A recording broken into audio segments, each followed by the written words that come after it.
الحمد لله رب العالمين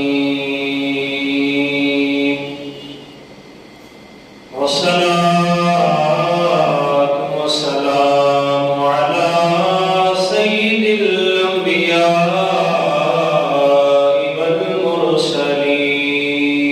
والمرسلين أما بعد فأعوذ بالله من الشيطان الرجيم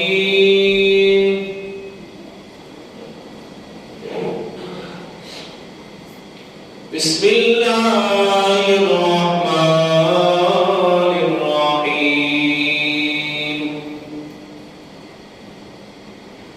يا أيها الذين آمنوا إذا نودي للصلاة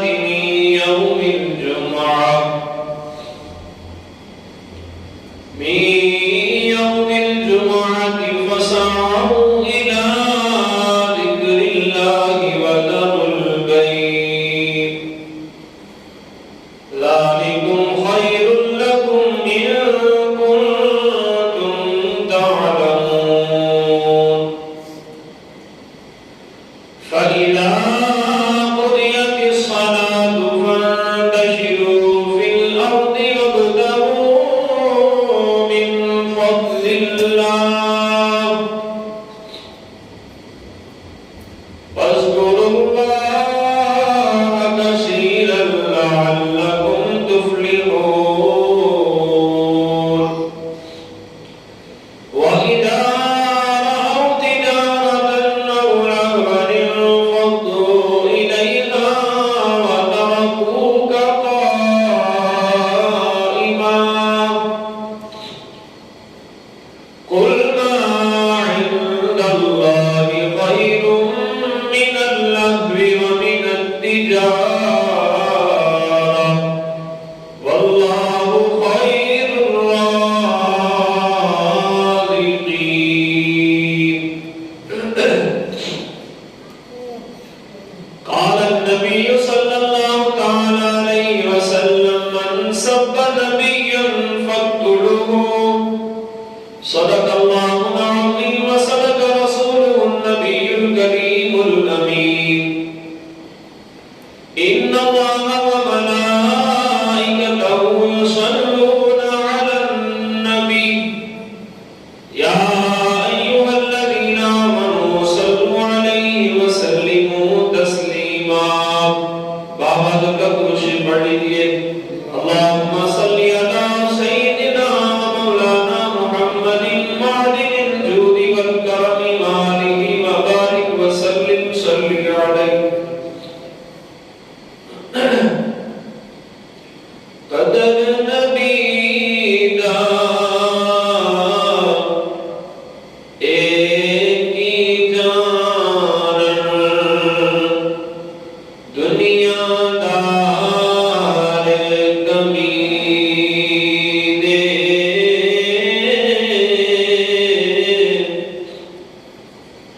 قدر نبی دا ایک ہی جان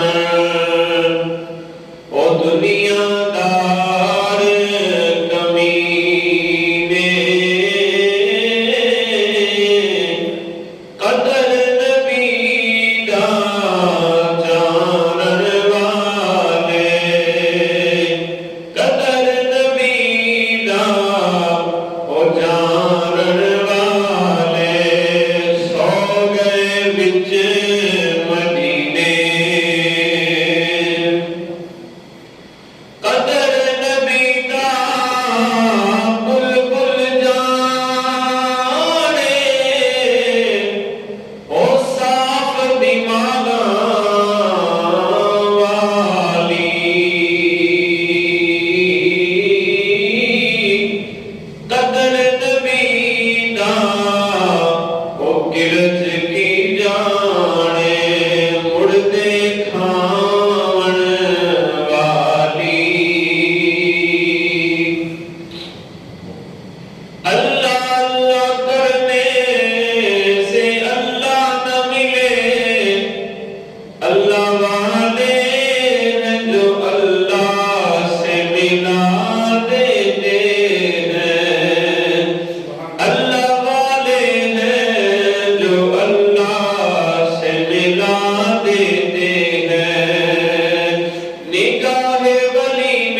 شک ہووی ویکھ لیا کے قبر تے دیوے بلدے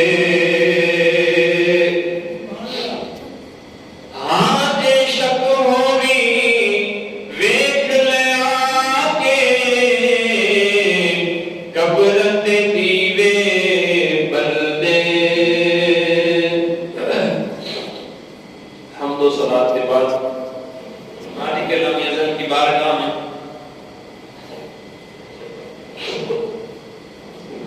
عرض ہے مالک و مولا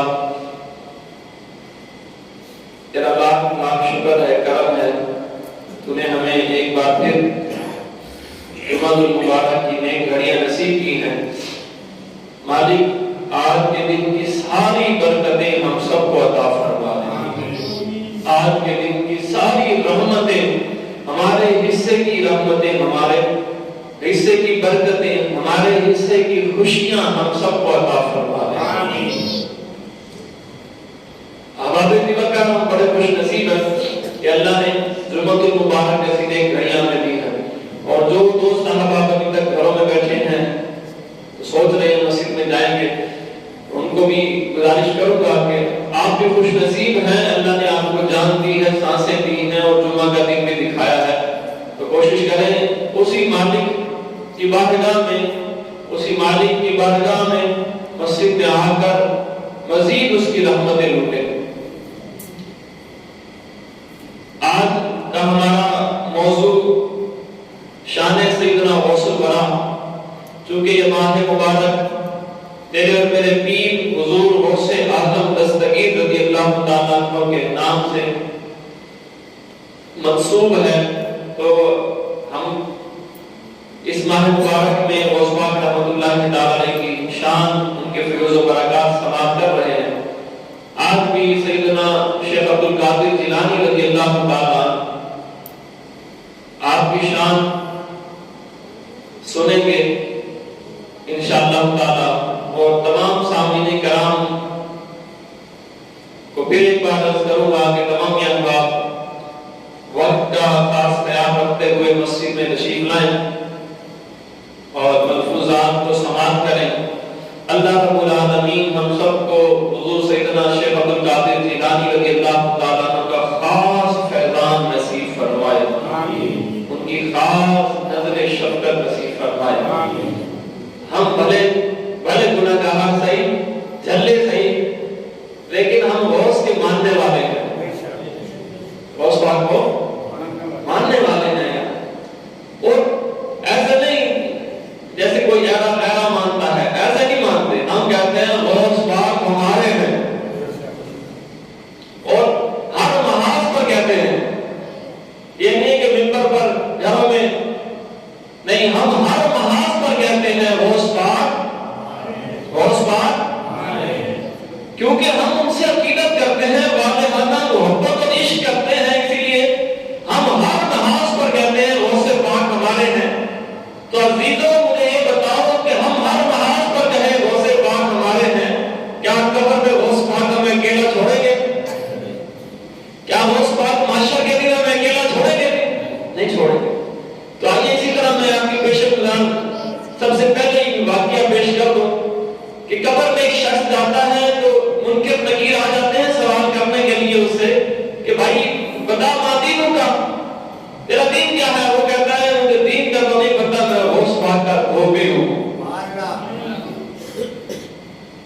مجھے دین کا نہیں پتا مجھے کوئی سوال نہ کرو مجھے کچھ نہیں آتا کیوں تجھے کچھ نہیں آتا تو تجھے آتا کیا ہے تو اس نے کہا بس میں غوث پاک کا دھوبی ہوں غوث پاک رحمۃ اللہ تعالیٰ کی خدمت کرتا تھا ان کے کپڑے دھوتا تھا صاف کرتا تھا ان کے کپڑے بس مجھے یہی پتا ہے اللہ کی بارگاہ میں عرض کرتے ہیں فرشتے یا اللہ جو سوال کرتے ہیں یہ تیرے بندے کا نام لیتا ہے کہ مجھے اور کچھ نہیں پتا بس میں غوث پاک کا ہم بھی کہیں گے ہم غوث پاک کے دیوانے ہیں تو یا اللہ اس کا کیا کیا جائے گا آپ سے آواز آئی تمہیں پتا نہیں ہے جس کا نام لینا وہ میرا محبوب ہے تمہیں خبر نہیں ہے جس کا یہ نام لے رہا ہے وہ میرا محبوب ہے بس جب محبوب اور محب میں محبت ایسی ہو جائے پھر جہاں محبوب کا نام چلتا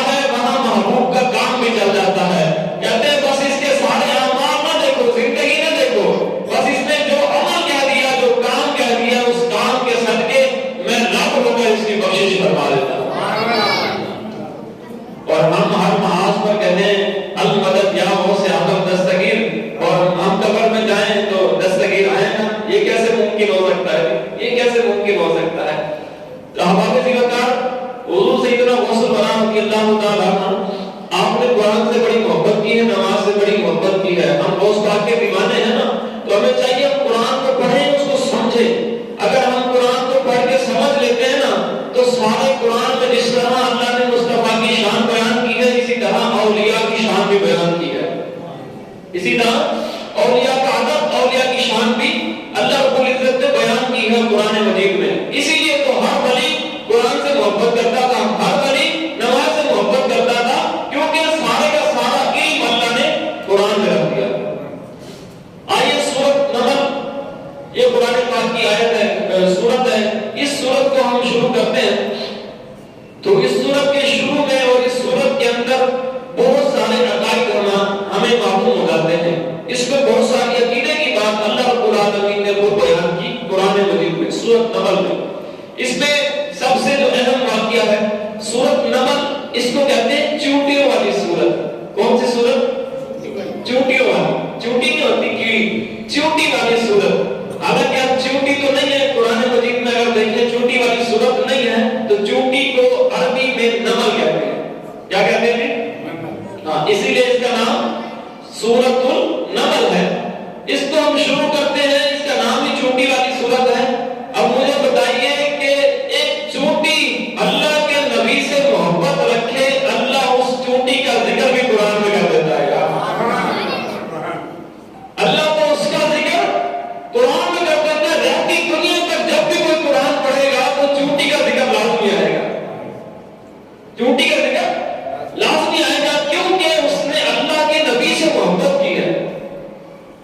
اللہ کے نبی سے محبت کی ہے تو اللہ نے اس کی محبت کو رائے نہیں جانے دیا، بلکہ اسے کہا کہ قیامت تک میرے محبوب کی امتی بھی آئیں گے، قرآن پڑھیں گے تو تیرا ذکر خیر ضرور ہوگا. وہ چونٹی اپنی دل سے باہر نکلی اور پورا مجمع ان کا کہیں جا رہا تھا. اسی لمحے میں حضرت سلیمان علیہ السلام کا لشکر بھی آ رہا تھا. تو 3 میل دور قرآن کہتا ہے، یہ سارا قرآن کی آیتوں کا مفہوم عرض کر رہا ہوں، ترجمہ نہیں بیان کر رہا میں، مفہوم عرض کر رہا ہوں. کیونکہ ترجمہ لفظ پر لفظ ہوتا ہے، مفہوم جو ہوتا ہے اس کو بنایا جاتا ہے. تو مفہوم عرض کر رہا ہوں اس کا کہ چونٹی اپنے دل سے باہر نکلی اور حضرت سلیمان علیہ السلام 3 میل کی مسافت پر ہیں اپنے لشکر کے ساتھ، اور چونٹی یوں مکالمہ کر رہی ہے اپنی چونٹیوں کے ساتھ کہ چونٹیوں جلدی جلدی اپنے گھروں کو چلی جاؤ کہ حضرت سلیمان کا لشکر آ رہا ہے. یہ نہ ہو کہ انہیں معلوم نہ ہو اور ہم کچلے جائیں. یہ نہ ہو کہ انہیں معلوم نہ ہو اور ہم کچلے جائیں. جلدی جلدی اپنے بلوں میں چھپ جاؤ. اب میں پوچھتا ہوں، سوال کرتا ہوں حضرت آپ سے کہ سائنس نے بھی اتنی ترقی کر لی ہے لیکن ابھی تک چونٹی کی آنکھ کو نہیں پا سکے کہ چونٹی کی آنکھ ہوتی بھی ہے یا نہیں ہوتی. اگر نہ بھی آپ بھی 150 چونٹی اکٹھی کر کے دیکھیں کہ اس کی آنکھ ہے. اللہ نے اپنی شان بنائی ہے لیکن نظر نہیں آتی. چونٹی کتنی سے ہوتی ہے؟ اب کوئی پوچھے کہ چونٹی نے حضرت سلیمان علیہ السلام کو کیسے دیکھ لیا؟ کوئی دوربین بھی نہیں تھی، ایسا آلہ بھی نہیں تھا، اور اتنا قریب بھی نہیں تھے. مسافت بھی کتنی؟ 3 کلومیٹر کی. 3 کلومیٹر دور ایک چونٹی دیکھ کر یہ کہہ رہی ہے اپنی چونٹیوں سے کہ جلدی جلدی اپنی بلوں میں تشریف لے جاؤ، بلوں میں چلی جاؤ کہ حضرت سلیمان علیہ السلام کا لشکر آ رہا ہے، کہیں بے دہانی میں ہم مر نہ جائیں، بے دہانی میں ہم مر نہ جائیں. اور حضرت سلیمان علیہ السلام نے اس چونٹی کی آواز 3 کلومیٹر دور سن کر مسکرائے. احباب کہنے لگے حضرت اللہ کے نبی، اللہ کے رسول، آپ کے ساتھ کوئی بات نہیں کی ہم نے، تو کوئی ہنسنے والی کوئی بات بھی نہیں ہوئی، آپ مسکرا رہے ہیں. تو اللہ کے نبی فرما رہے ہیں کہ چونٹی وہاں کھڑی ہو کر میرا ذکر خیر کر رہی ہے.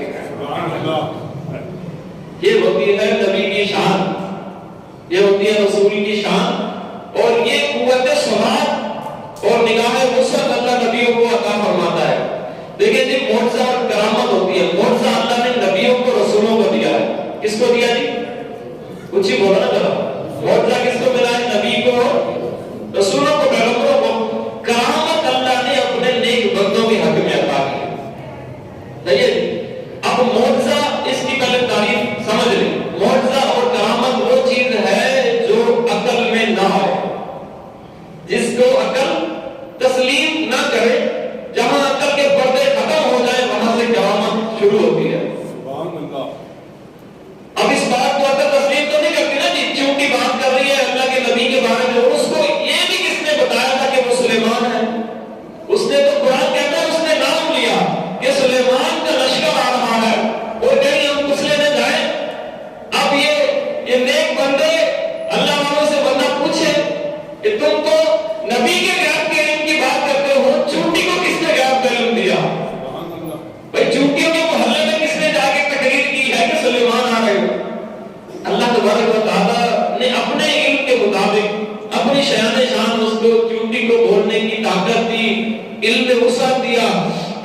جان گئی کہ حضرت سلیمان کا لشکر آ رہا ہے، تو حضرت سلیمان علیہ السلام کہنے لگے کہ میرا ذکر خیر 3 کلومیٹر 3 میل پر میرا ذکر خیر کرنے والی چوٹی ہے جو مجھ سے محبت رکھتی ہے۔ اللہ تبارک و تعالیٰ نے اس کی محبت کو بھی قرآن میں بیان فرما دیا۔ اسی طرح سورۃ النمل میں آگے جائیں تو حضرت سلیمان علیہ السلام اللہ کے وہ نبی ہیں جو ہواؤں پر بھی حکومت کرتے تھے، جو پرندوں پر چرندوں پر ہر چیز پر حکومت کرتے تھے۔ جس طرف ہوا کو حکم دیتے تھے ہوا بھی اس طرف جاتی تھی، جس طرف ہوا کو حکم دیتے تھے ہوا بھی اس طرف جاتی تھی، اور یہ بنی اسرائیل کے نبی تھے۔ جس طرف آپ ہوا کو حکم کرتے وہاں جاتے۔ ایک روز آپ تخت پہ سیر کرتے تھے نا، ایک روز آپ تخت پہ جا رہے تھے تو آپ نے تخت کو حکم دیا کہ نیچے اتر جا۔ یہاں پہ ایک خوبصورت یہ واقعہ میں آپ کے پیش گزار کر رہا ہوں۔ تو تخت نیچے آیا تو آپ نے جو آپ کے ساتھ آپ کے احباب تھے اس میں اولیاء بھی تھے، شیوخ بھی تھے، آپ نے ان کو کہا کہ پیدل میرے ساتھ کچھ مسافت کریں۔ کچھ مسافت انہوں نے پیدل کی، توجہ رکھے ادھر، کچھ دیر انہوں نے پیدل مسافت کی۔ پھر آپ تخت پر بیٹھے ہو، تخت کو کہا اڑ، پھر تخت اڑ پڑا، پھر آپ چل پڑے۔ لوگوں نے سوال کیا حضرت آپ تخت سے اترے کیوں تھے؟ یہ پیدل چلنا کیا تھا؟ اب سنیے اور جھومیے، حضرت سلیمان علیہ السلام کہہ رہے ہیں نبی پاک علیہ السلام سے ہزار سال پہلے کی یہ بات ہے۔ نبی پاک علیہ السلام کی ابھی تشریف آوری نہیں ہوئی تھی، اس سے ہزاروں سال پہلے کی بات ہے۔ حضرت سلیمان علیہ السلام کہنے لگے کہ یار یہ جو جگہ تھی نا جہاں میں اترا ہوں، میں نے پڑھا ہے سنا ہے کہ اس جگہ پر اللہ کے آخری نبی تشریف لائیں گے۔ اس جگہ پر اللہ کے آخری نبی تشریف لائیں۔ ہمیں تو ادب سکھایا بھی نبیوں نے ہے، ہمیں تو ادب سکھایا نبیوں نے ہے، اسی لیے اس جگہ پر میں پیدل چلا۔ تو یہ وہ نبی حضرت سلیمان علیہ السلام ہے۔ آپ نے ایک روز جانوروں کو، یہ چرند پرند ان کو اکٹھا کیا، ان کا جائزہ لینے کے لیے، ان سے گفتگو کرنے کے لیے، حال چال پوچھنے کے لیے، کیونکہ آپ کو نبی تھے، ہر چیز پر اللہ نے آپ کو طاقت دی ہوئی تھی۔ تو سارے جب یہ چرند پرند اکٹھے ہو گئے نا تو اللہ کا قرآن کہتا ہے کہ اللہ تبارک و تعالیٰ قرآن میں ارشاد فرما رہا ہے کہ نبی جو ہے حضرت سلیمان علیہ السلام سارے جانداروں کو معاہدہ کر رہے تھے، پرندوں کو، لیکن ایک پرندہ ان میں سے غیر حاضر تھا، ایک پرندہ ان میں سے غیر حاضر تھا۔ اور یہ سورۃ نمل کی آیتیں ہیں قرآن کی۔ وہ پرندہ کون سا تھا؟ وہ پرندہ تھا ہدہد۔ کون سا پرندہ؟ فقال ما لی لا ارى الهدهد، کہ اللہ کے نبی نے اس پرندے کو غیر حاضر پایا کہ یہ پرندہ کہاں گیا، سارے حاضر ہو گئے، یہ کیوں نہیں آیا؟ اور پھر اس میں آگے آیت نے یہ کہا کہ اگر یہ لیٹ ہوا، یہ نہ آیا تو میں اس کو ذبح بھی کر دوں گا، اس کی غیر حاضری پر اس کو ذبح کر دوں گا۔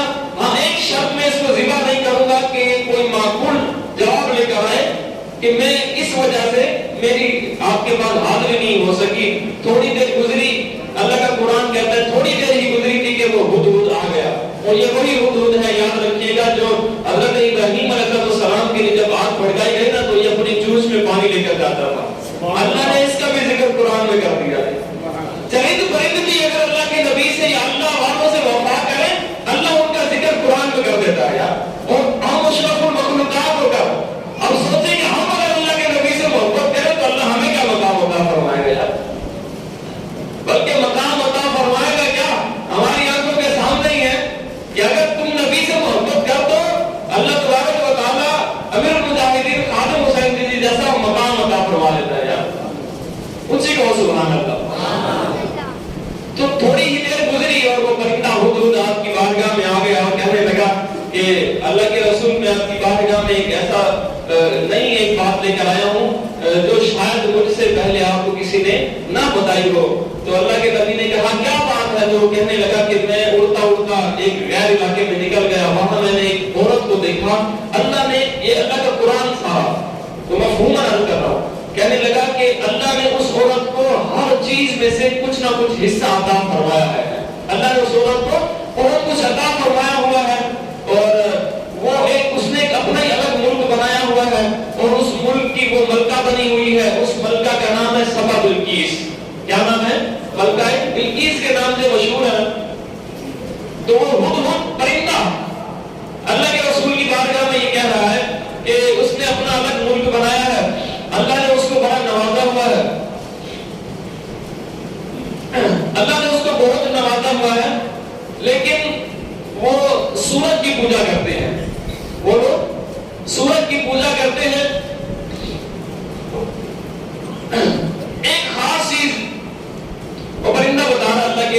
کی بارگاہ میں. کہتے ہیں خاص چیز میں نے وہاں دیکھی ہے کہ اس نے محلوں کے اندر 7 کمرے بنائے ہیں, 7 مضبوط دروازے بنائے ہیں, ہر دروازے پہ 2 خادم رکھے ہیں. اس آخری کمرے کے اندر اس نے اپنا ایک تخت رکھا ہے. 7 دروازے, 7 کمرے, اور آخری کمرے میں اس نے اپنا ایک تخت رکھا ہے, اور وہ تخت جو ہے 80 گز لمبا اور 40 گز چوڑا ہے. سارا سونے زیورات سے بنا ہوا ہے, اس پہ ہیرے لگے ہوئے ہیں, اور وہ اس پہ بیٹھتی ہے, وہ بڑا قیمتی ہے, وہ اس سے بڑا پیار کرتی ہے, اس لیے اس کو چھپا کر اس نے رکھا ہوا ہے. کہیں جانا آنا ہو تو وہ اس کو اندر چھپا کے رکھتی ہے, اس پہ بیٹھتی ہے وہ. لیکن وہ لوگ سورج کی پوجا کرتے ہیں. اللہ نے ان کو بہت نوازا ہوا ہے, لیکن وہ سورج کی پوجا کرتے ہیں. اللہ کے نبی نے کہا کہ اگر ایسی بات ہے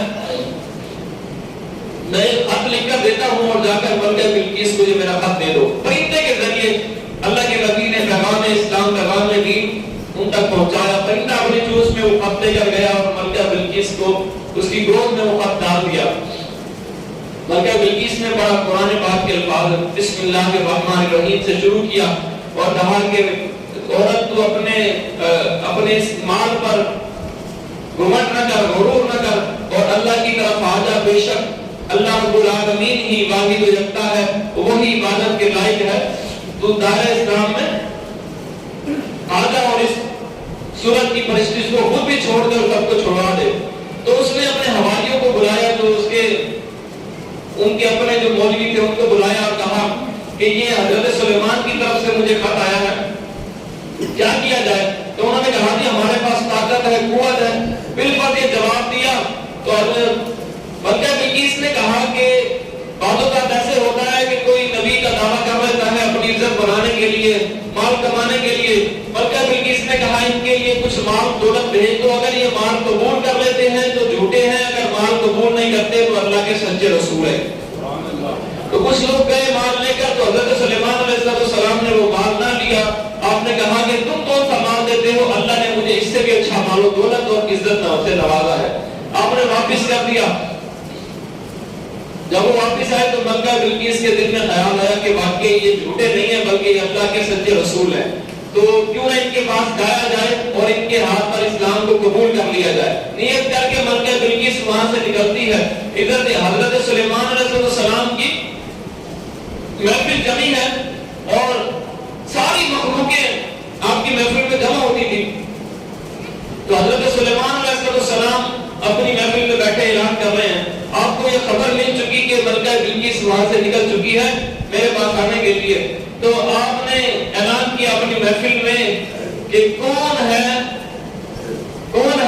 جو ملکہ بلقیس کا وہ تخت جو 80 گز لمبا 40 گز چوڑا اور اتنا وزنی کہ آج کے وقت کے 100 بندے بھی نہ اٹھا سکے اس کو, کون ہے کہ جو وہ تخت یہاں پر لائے گا؟ کون ہے ایسا شخص جو وہ تخت میرے پاس حاضر کرے؟ کب کرے؟ حالانکہ فلسطین میں تھے حضرت سلیمان علیہ السلام اور ملکہ بلقیس یمن میں, ان کا فاصلہ 1000 کلومیٹر سے بھی زیادہ ہے, اور اس وقت سواری بھی کوئی نہیں تھی. پتہ نہیں 15 دن لگتے, پتہ نہیں 30 دن لگتے, مہینہ لگتا. لیکن حضرت سلیمان علیہ السلام نے اعلان کیا تو فرماتے ہیں قال عفریت من الجن, ایک جن کھڑا ہوا, جنوں کا بھی سردار تھا وہ آپ کی محفل میں, کیونکہ جن بھی ہوتے تھے. ایک جن کھڑا ہوا اور وہ بڑا سرکش تھا اور طاقتور تھا, اللہ نے اسے طاقت بھی دی تھی. اس جن نے کہا حضرت وہ تخت میں لے آؤں گا, وہ تخت ملکہ بلقیس کا میں لے آؤں گا. حضرت سلیمان علیہ السلام کہنے لگے کہ کتنی دیر میں لاؤ گے؟ تو اس نے کہا کہ آپ کی مجلس برخاست ہونے سے پہلے میں وہ تخت لے آؤں گا, یا تو آپ کی جو مجلس لگی ہے یہ ختم ہونے سے پہلے میں وہ تخت لے آؤں گا. اب آپ حساب لگا دیں کہ کتنی دیر کی مجلس ہوتی ہے. ہماری جمعے کی مجلس بھی دیکھ لیں تو ہمارا یہ جو خطبہ ہوتا ہے ٹائم ہوتا ہے بیان کا گھنٹہ 2 گھنٹے 4 گھنٹے. لیکن حضرت سلیمان علیہ السلام اس امت کو کچھ بتانا چاہتے تھے, کچھ بتانا چاہتے تھے. تو آپ نے کہا نہیں, اتنی دیر میں نہیں, کوئی ہے جو اس سے بھی پہلے اسے حاضر کر دے, کوئی ہے جو اس وقت سے پہلے اسے حاضر کر دے. اب حساب لگائیں, ممکن نہیں ہے ایسی بات کہ 80 گز لمبا 40 گز چوڑا ہو, کتنا وزنی. اور اس جن نے کہا کہ میں اتنا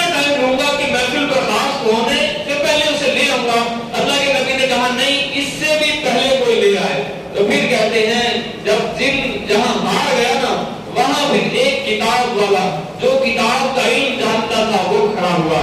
اس نے کہا اللہ کے نبی آپ مجھے اجازت دیں, مجھے اجازت دے, وہ تخت میں لے کر آتا ہوں. اللہ کے نبی نے کہا کتنی دیر میں؟ تو پتہ کیا کہا اس اللہ والے نے, وہ کتاب کا علم رکھنے والا, اس نے کہا کہ آپ کی پلک جھپکنے سے پہلے تخت حاضر کر دو.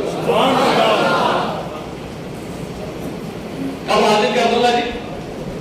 پلک جھپکنے. یہ پلک جھپکنے ہزاروں کلومیٹر کی مسافت اور 80 گز لمبا 40 گز چوڑا, بڑا وسیع. لیکن جن نے کہا میں محفل برخاست ہونے سے پہلے جاؤں گا, لیکن کتاب کا علم رکھنے والا ایک بندہ کھڑا ہوا اور اس نے کہا کہ میں کب لاؤں گا؟ حضرت آپ کی پلک جھپکنے سے پہلے. اور قرآن کہتا ہے اللہ کے رسول نے پلک جھپکی اور تخت حاضر پایا.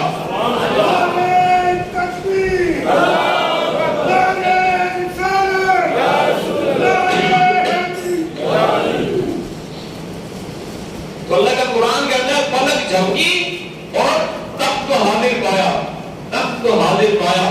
وہ پتہ کون تھے؟ وہ حضرت سلیمان علیہ السلام کے وقت کے آپ کا امتی اللہ کا ولی حضرت آصف بن برقیہ آپ تھے. تو یہاں سے ایک چیز تو آپ سمجھ جائیں کہ جہاں جنوں کی طاقت ختم ہوتی ہے وہاں سے ولیوں کی طاقت شروع ہوتی ہے. حساب لگا لیں. اللہ کے رسول حضرت سلیمان ہو اور تاجدار انبیاء سے کئی ہزار سال پہلے کے نبی ہو, اور آپ تو امتی میں ایک ولی ہو نام حضرت آصف بن برقیہ ہو, اور تخت ہو 80 گز لمبا 40 گز چوڑا وزنی ہو, 1000 سے بھی زائد مسافت پر ہو, اور اللہ کے رسول جو ہمارے رسول تاجدار انبیاء علیہ السلام کے اور جو ہزار پہلے کے نبی ہو, اور اس نبی اس امت میں ایک ولی ہو, اور وہ اگر پلک جھپکنے سے پہلے تخت بلقیس کو اپنے رسول پاک کی بارگاہ میں حاضر کر سکتا ہے, تو بتاؤ کہ ہم اگر قبر میں جائیں تو اس بات کیوں نہیں تشریف لا سکتے؟ اور آج ہم پریشان ہوں تو تیرے اور میرے پیر شیخ عبد القادر جیلانی ہماری مدد کیوں نہیں کر سکتے؟ وہ بدرجہ اولا ہماری مدد کر سکتے ہیں, وہ بدرجہ اولا ہماری مدد کر سکتے ہیں.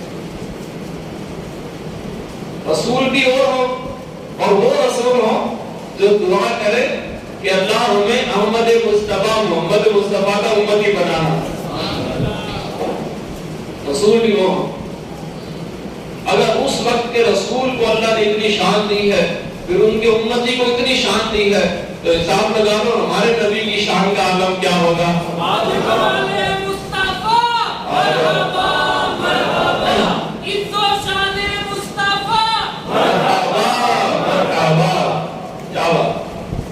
تو اس امت کے نبی کی شان کیا ہوگی, اور پھر نبی پاک کے صدقے میں اس امتیوں کے ولیوں کی شانیں کیا ہوں گی, کیا شانیں ہوں گی. سید نعیم الدین مراد آبادی رحمت اللہ تعالی علیہ مزید اور چند ہستیاں بڑی بڑی, یہ اعلیٰ حضرت کے شاگرد بھی تھے, اعلیٰ حضرت کے ساتھ بھی پڑھا کرتے تھے. کوئی مسئلہ ہوتا تو اعلیٰ حضرت کی بارگاہ میں جاتے تھے. تو فرماتے ہیں سید نعیم الدین مراد آبادی شاہ صاحب رحمۃ اللہ تعالی فرماتے ہیں کہ ہم اعلیٰ حضرت رحمۃ اللہ تعالی کی بارگاہ میں تھے, تو رات کا جب دوسرا پہر شروع ہوا نا, تو کیونکہ یہ اللہ والے جو نا ہر وقت تدریس میں لکھن میں یا لکھتے رہتے ہیں یا پڑھتے رہتے ہیں, اس میں رہتے ہیں. تو اعلیٰ حضرت فرماتے ہیں سید نعیم الدین مراد آبادی رحمۃ اللہ تعالی فرماتے ہیں دوسرا پہر شروع ہوا, ہم اعلیٰ حضرت کی بارگاہ میں بیٹھے تھے, تو اعلیٰ حضرت رحمۃ اللہ تعالی نے ہمیں کہا کہ تم اب جاؤ, حالانکہ فرماتے ہیں کام ابھی باقی تھا, تم جاؤ. تو کہتے ہیں ہم تشریف لے گئے. چند دن گزرے اور پھر ہم اعلیٰ حضرت کی بارگاہ میں کوئی خاص مسئلے پہ ڈسکس کر رہے تھے, کوئی خاص فتوحات کی لکھائی ہو رہی تھی. تو ہم بیٹھے ہوتے اعلیٰ حضرت رحمۃ اللہ تعالی نے پھر اسی وقت پھر ہمیں کہا کہ تم جاؤ میرے کمرے سے رخصت ہو جاؤ, چلے جاؤ, مجھے کچھ کام ہے یا میں نے آرام کرنا ہے. کہتے ہیں ہم پھر چلے گئے. لیکن پھر ایک اگلے ہفتے میں تیسری مرتبہ جب اعلیٰ حضرت رحمۃ اللہ تعالی نے کہا نا کہ بھائی تم جاؤ مجھے کام ہے, تو سید نعیم الدین مراد آبادی رحمۃ اللہ تعالی فرمانے لگے کہ میرے دل میں خواہش پیدا ہوئی کہ حالانکہ اتنا اہم مسئلہ ہے، اس مسئلے کو لازمی ہم نے بیان کرنا ہوتا ہے، لکھنا ہوتا ہے، پڑھنا ہوتا ہے، لیکن اعلیٰ حضرت ہر ہفتے میں کوئی ایک دن ایسا آتا ہے کہ ہمیں کہتے ہیں تم جاؤ، حالانکہ کام باقی ہوتا ہے۔ تو جب باہر تشریف لے گئے اور بھی علماء کرام آپ کے ساتھ تشریف فرما دے، تو آپ کے دل میں خیال آیا اور دل میں جستجو پیدا ہوئی کہ آج ہم چھپ کے دیکھیں گے، حالانکہ چھپ کے دیکھنا ٹھیک نہیں ہے لیکن معافی مانگ لیں گے، لیکن چھپ کے دیکھیں گے کہ اعلیٰ حضرت رحمت اللہ تعالی نے کرتے کیا ہے۔ بھائی اس وقت ہمیں باہر نکال کے، حالانکہ اہم مسئلہ ہوتا ہے، اس پر بات نہیں کرتے اور ہمیں کہتے ہیں آپ رخصت ہو جاؤ، آج چھپ کر دیکھیں گے تو دروازے کی اور سے دیکھنے لگے، اعلیٰ حضرت رحمت اللہ تعالی نے اپنا دیا بجھا دیا اور پھر فرمانے لگے نہیں وہ دن مراد آبادی کہ کمرے میں یکا یک اندھیرا چھا گیا، روشنی ختم ہو گئی، اندھیرا چھا گیا، تھوڑی ہی دیر گزری تھی کہ کمرہ پھر نور کی طرح چمکنے لگا، تھوڑی دیر گزری تھی نور کی طرح چمکنے لگا، تو ایسا لگ رہا تھا جیسے کمرے میں نور ہی نور ہو۔ تو شاہ صاحب فرماتے ہیں ہم دروازے کی اور سے نگاہیں لگا کر دیکھ رہے تھے، لیکن دروازے کی اور سے ہمیں زیادہ نظر نہیں آ رہا تھا، بس اتنا نظر آیا کہ کوئی بندہ آ کر رضائی میں لیٹ گیا ہے، اعلیٰ حضرت رحمت اللہ تعالیٰ نے اس کے پیر دبا رہے ہیں۔ کچھ ہی ہونا سبحان اللہ۔ فرماتے ہیں اور تو کچھ نظر نہیں آ رہا تھا، بس یہ نظر آ رہا تھا کہ رضائی کے اندر کوئی بندہ لیٹا ہوا ہے، اعلیٰ حضرت ان کے پیر دبا رہے ہیں اور عربی کے اندر گفتگو ہو رہی ہے، عربی کے اندر۔ تو شاہ صاحب فرماتے ہیں کچھ سمجھ آ رہی تھی کچھ نہیں آ رہی تھی، لیکن مزہ بڑا آ رہا تھا، مزہ بڑا آ رہا تھا۔ وہ کوئی بابا جی تھے نا تو وہ ہر وقت پڑھتے تھے مولا یا صلی وسلم دائما ابدا، بار بار پڑھتے تھے۔ کسی نے اسے کہا نا کہ بابا جی ہر بار یہ پڑھتے ہیں، آپ کو اس کا مطلب بھی پتا ہے، آپ کو اس کا معنی آتا ہے؟ اس نے کہا حضرت معنی کو چھوڑیں، لفظ اتنے میٹھے ہیں نا کہ جس بڑی آتی ہے، لفظ اتنے پیارے ہیں کہ مزہ بڑا آتا ہے، پتا نہیں ہے کیا ہے لیکن لفظ اتنے پیارے ہیں کہ مزہ بڑا آتا ہے۔ تو شاہ صاحب کہتے ہیں عربی میں گفتگو ہو رہی تھی لیکن یہ کہ سمجھ نہیں آ رہی تھی، کچھ آ رہی تھی لیکن مزہ بڑا آ رہا تھا۔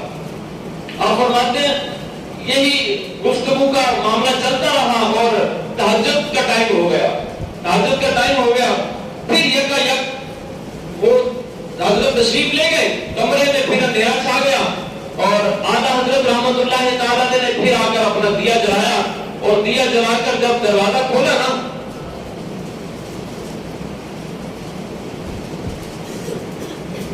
تو جب دیا جلایا تو پھر باہر جب دروازہ کھولا نا تو سامنے جب دیکھا کہ سارے کھڑے ہیں، اعلیٰ حضرت جلال میں آ گئے، اعلیٰ حضرت رحمت اللہ تعالی جلال میں آئے اور کہا کہ تم یہاں کیا کر رہے ہو اور اتنی دیر سے کیا کر رہے ہو؟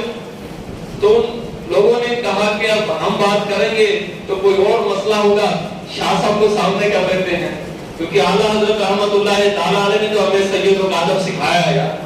اس ہستی میں اعلیٰ حضرت رحمت اللہ تعالی نے ہمیں سکھایا ہے کہ آل رسول کا ادب کیا ہوتا ہے، عزت کیا ہوتی ہے۔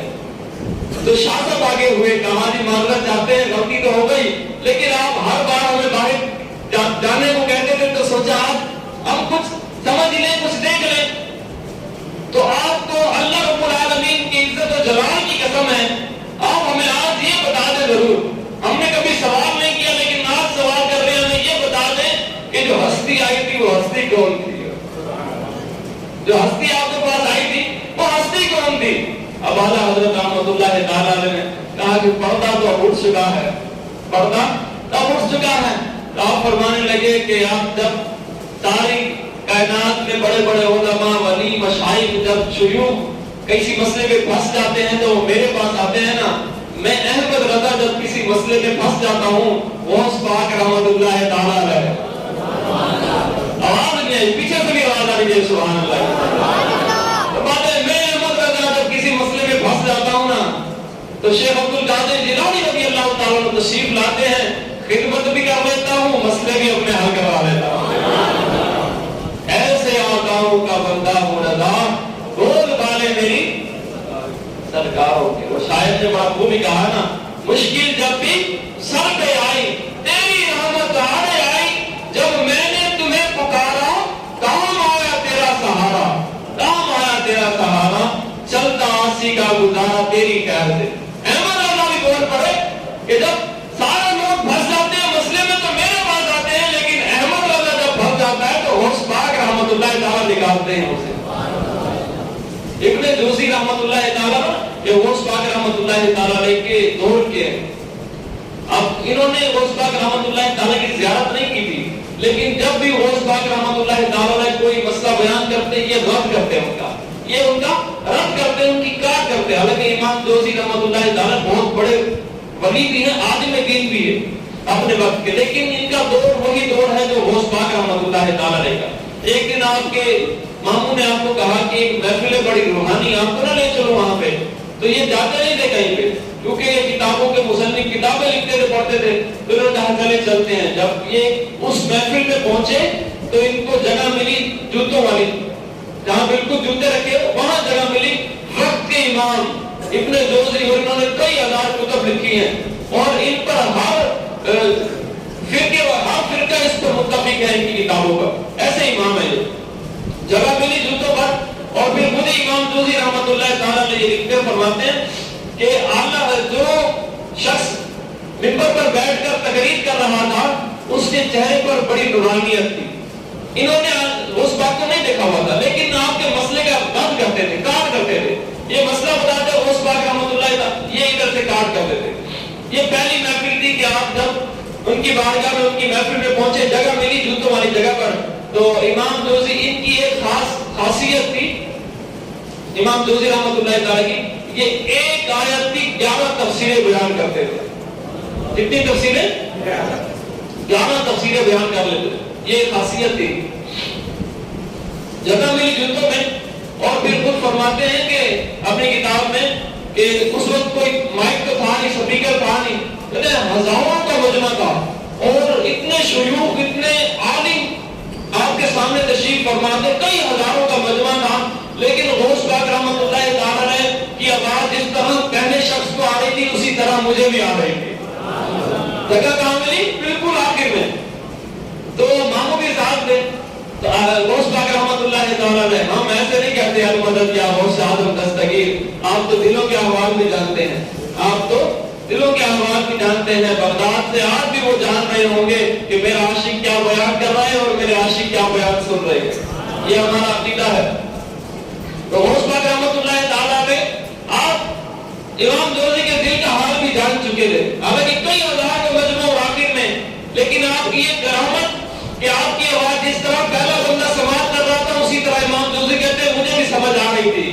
پھر غوث پاک رحمۃ اللہ تعالیٰ نے ایک آیت پڑھی، اس کی ایک تفسیر بیان کی. ماموں نے کہا امام جوزی تیری خاصیت ہے تجھے 11 تفسیریں آتی ہیں ایک آیت کی، کیا تم نے یہ تفسیر پڑھی ہے؟ امام جوزی کہتے ہیں ہاں جی یہ تفسیر میں نے پڑھی ہے. سارے بولو میں نے یہ تفسیر پڑھی ہے. دوسری تفسیر بیان کی ایک آیت کی. غوث پاک رحمۃ اللہ تعالیٰ دوسری تفسیر بیان کر رہے ہیں. ماموں پوچھ رہے ہیں ہاں تمہیں پڑھی ہے؟ کہا جی پڑھی ہے. تیسری بیان کی. کہاں پڑھی؟ اس نے کہا جی پڑھی. جب 11 غوث پاک پڑھ چکے تو امام جوزی نے پوچھا ہاں یہ پڑھی؟ تو امام جوزی فرماتے ہیں یہ بھی میں نے پڑھی ہے، کیونکہ 11 آپ کو آتی تھی. لیکن غوث پاک رحمۃ اللہ تعالیٰ نے 12ویں تفسیر بھی پڑھ دی. یہاں تک نہیں رکے، 13ویں پڑھ دی، 14ویں پڑھ دی، 15ویں پڑھ دی. پڑھتے پڑھتے ایک آیت کی تیرے اور میرے پیر شیخ عبد القادر جیلانی نے ایک آیت کی 40 تفسیریں بیان کروا دی. ماموں نے پوچھا تو آپ کھڑے ہو کر اپنے کپڑے آپ نے پھاڑ دیے. اس نے کہا واہ غوث اعظم دستگیر میں تو ایسے ہی تیری باتوں کا رد کرتا تھا اور تو آئے ہی رضیت کو مٹانے کے لیے ہے. تو ہم جس کا نعرہ لگاتے ہیں وہ ہیں سید شیخ عبد القادر جیلانی رحمۃ اللہ تعالیٰ. ایسے نہیں ہم شان غوث الورا بیان کرتے. ہم جب پریشان ہوتے ہیں تو ہماری امداد کرنے اللہ کے حکم سے غوث پاک کی آ جاتی ہے مدد. ہم جب مصیبت میں ہو غوث پاک کی مدد آ جاتی ہے ہمارے پاس. اللہ رب العالمین ہمیں حضور سید غوث پاک رحمۃ اللہ تعالیٰ علیہ کی مزید جو ہے محبت نصیب فرمائے. ان کی غلامی میں اللہ کرے ہمیں موت آ جائے. یہ اعلان بھی سماعت فرما انعام بھائی ظہیر بھائی کی والدہ سید زاہد حسن بغدادی صاحب کی نانی جان کا بعد نماز جمعہ جنازہ ادا یہاں پہ کیا جائے گا. کسی مسجد میں جنازہ ادا کیا جائے گا. تمام یہاں باب اس میں شرکت فرمائیں. سید زاہد بخاری کی نانی کا انتقال ہو گیا. یہ بھی وہی اعلان ہے.